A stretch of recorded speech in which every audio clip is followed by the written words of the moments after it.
I'd like to now do the Ultron part of the Brainiac versus Ultron composite. As you can see here, we have All-Father Ultron, and I'd like to just go over and look over some scans, feats, and stuff.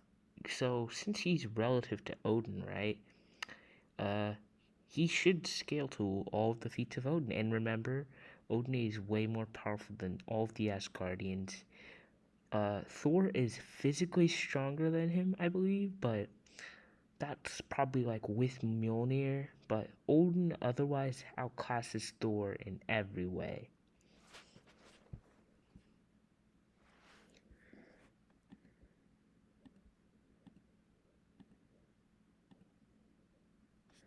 First off, their battle would threaten his battle with Seth would, and be aware he was his memories, not all of them were there, so he was limited by human vision. But his battle with Seth would threaten the multiverse, i.e., eternity.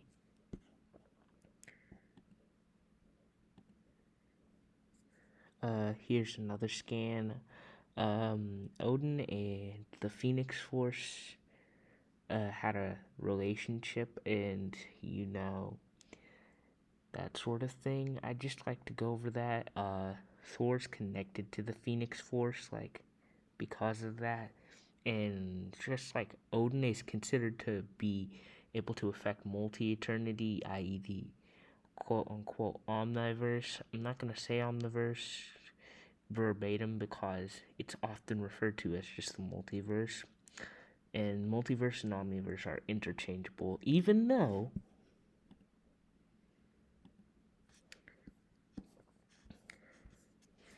that scan there shows that there are multiple multiverses, and since everything in Marvel is not everything, but since a lot of Marvel is based on infinities and all that, it is safe to assume there are at least an infinite amount of multiverses. We're just gonna get that out of the way for those who believe DC is the only one with infinite multiverses. They aren't. SCP, Marvel, Kingverse, all of them have infinite multiverses too. It's just an overlooked fact, or not stated as much or shown as much, just because the verses have stronger multiverses than DC's. And let's see, the fourth iteration of Eternity can contain archetypes, and if you remember,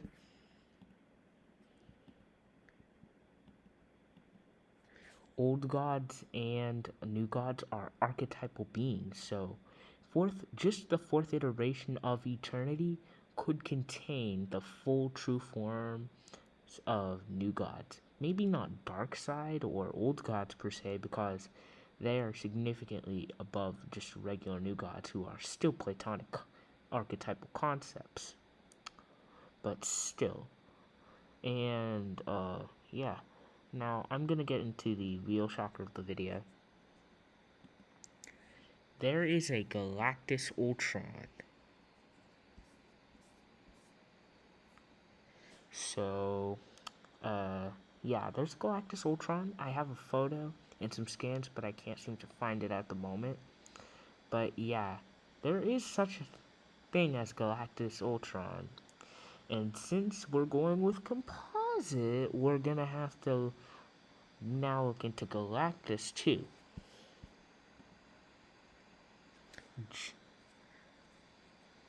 Okay, just for the Marvel Cosmology, the universe contains like infinite universes that view each other just as thoughts, and that continues up and down infinitely, forming a macroverse. I'm gonna go over the fact that that the superflow, place of dreams, ideas, concepts, of abstract things like that. That's probably, and multi-eternity is shown to exist inside the superflow, which is conceptual space.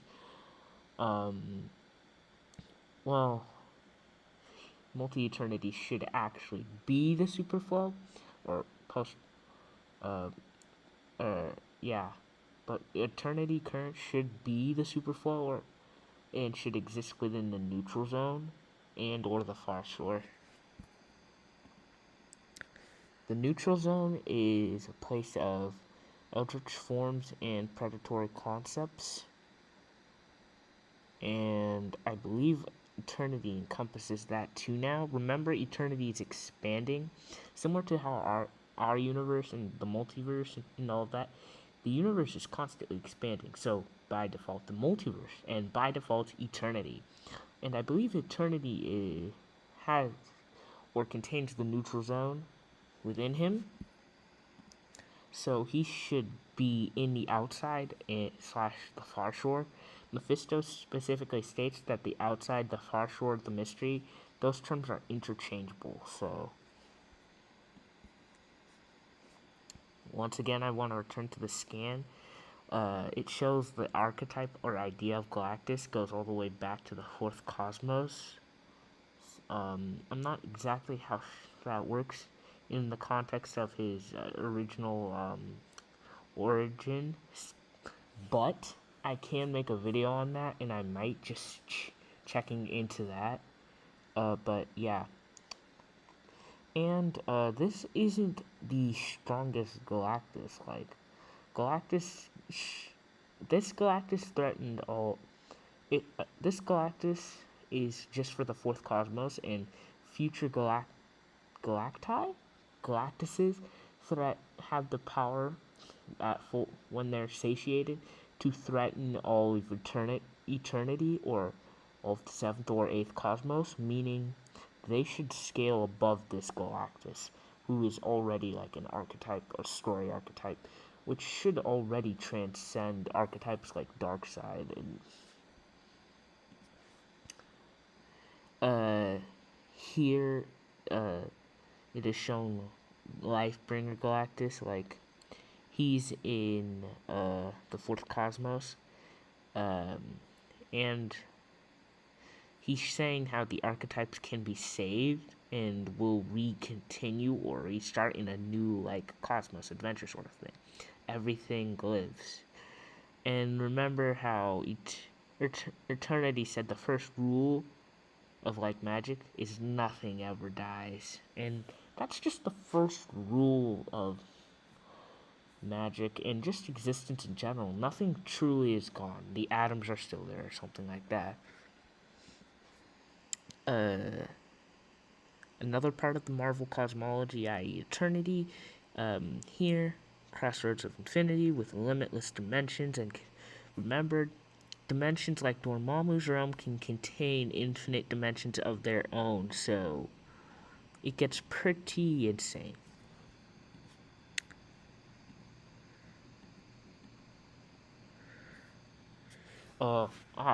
Here's where it gets interesting. See, Dormammu just possessing Doctor Strange's body and being in the universe, the regular universe 616, is said to be the equal of beings like in Skyfall. There's like Odin, and like I said, Odin's battles threatened all of the Yggdrasil, i.e., multi-eternity. So, just be aware. And remember, when he's in his true realm, he's significantly more powerful. And Galactus still absorbed him in his own realm. So, Galactus should scale significantly above Skyfather tier, possibly into Celestial tier, because Dormammu said like his flames could burn Celestials. Not sure if he meant like if he were in his own realm or just outside it, but yeah.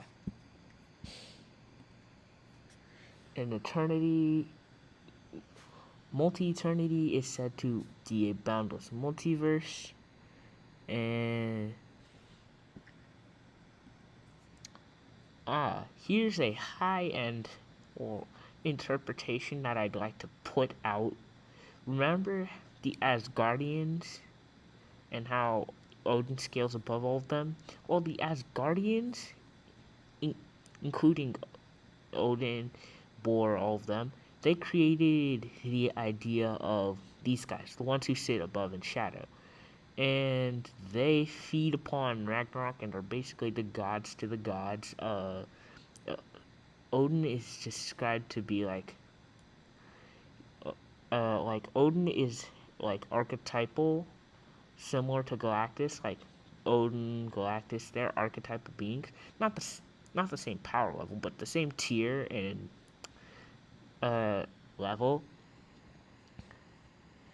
And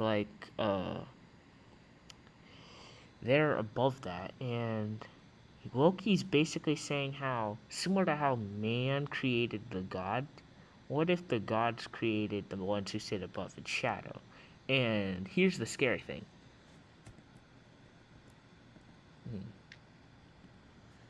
The ones who sit above in shadow, Loki originally, like, he theorized these guys could be Beyonders. Like, these guys could be Beyonders. And we know how powerful the Beyonders are. Killed, uh, they killed Living Tribunal. They killed, well, they killed everyone, basically. So, the Asgardians' collective unconscious uh, and Odin scale to the ones who sit above in shadow, and that means they could possibly scale to that, but that's just like high end stuff. You'd have to be really, really, really, you'd have to be really, really playing devil's advocate or something in order to get them up to that level, but that's just an interpretation that I'm going to put out there. Someone with more scans or more organized scans could probably make an argument related to something along those lines. Here, Eternity is shown to be fighting against Thanos with the Infinity Gauntlet, and like Eternity is only slightly less powerful than Thanos with the Infinity Gauntlet. And I'd like to add that Galactus has been shown to like try and use the Infinity Stones to solve his hunger, cure his hunger. That didn't work. So Galactus should, like true Galactus, should be outside the Infinity Stones range of influence. And now here, the final scan I'd like to get to, where Eternity literally just says, he basically tells Dormammu and Umar that they are like flickering thoughts, that they're basically he basically tells them they're dust, they're wind, they're nothing special. Like they occasionally pop up in his head, occasionally don't. Like he's telling them how irrelevant they are in comparison to him. And we know that Dormammu scales above Odin, and yeah. Uh, so Allfather Ultron slash Galactus Ultron should scale up to that, and all of that.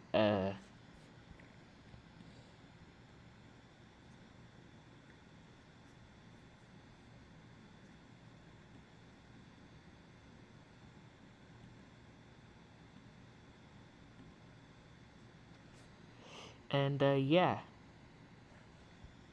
have a good one, guys. The final or part 3 will be coming out soon. I if you if you need scans or want scans, I can send them to you on Discord. Just like add me and all of that. As for like full on albums, though, I think I'm going to charge for those. So for individual scans or like some scans, I'll send them. But for like all albums and stuff like that, you'll get charged. Um, just I'd like to say thank you to Arisen One or whatever you go by these days for like some of the videos you've done that have shown me maybe I should try getting into this. I will be consulting a bunch of other YouTubers and YouTube channels before releasing my final Ultron versus Brainiac composites. Any additional evidence or will show up and be discussed in part 3.